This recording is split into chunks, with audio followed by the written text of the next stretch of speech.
ivyo maze imyaka myinshi uzunguruka urondera navyo bimaze imyaka irenga iyo umaze bikurindiriye. Wokwibaza uti none ni kuki utarahura navyo? Kubakurikirana neza ivyanditswe muri Bibiliya baraza gusobanukirwa neza cane iki kintu. Kuba bene Yakobo canke Abaisirayeli bamaze imyaka 40 bazunguruka mu bugaragwa ntivyasigura ko Kanani barondera itari ihari, ahubwo mbere yo yabayeho imyaka myinshi mbere ibarindiriye.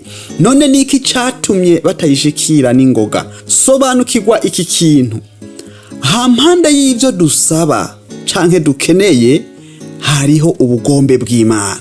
Urasabwa gusobanukirwa neza ubugombe bw'Imana kugira ngo udakora ikosa ryo kunyuranya nabwo bikagukwegera mu kunyurana nayo. Na Yesu Kristo yigisha gusenga yavuze ngo musabe ivy'Imana igomba aba ari byo biba. Kenshi cyane rero ibiba n'ubugombe bw'Imana, rimwe kuri bamwe bikihuta ahandi ku bandi bigafata igihe runaka.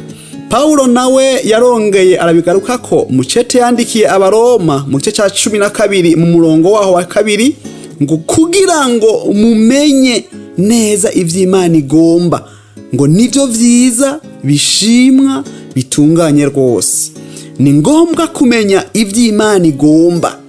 Ivyo rero hari naho bishobora kuba bitandukanye n'ivyo wewe wifuza, ariko warasobanukiwe ko bifise ikibanza ca mbere.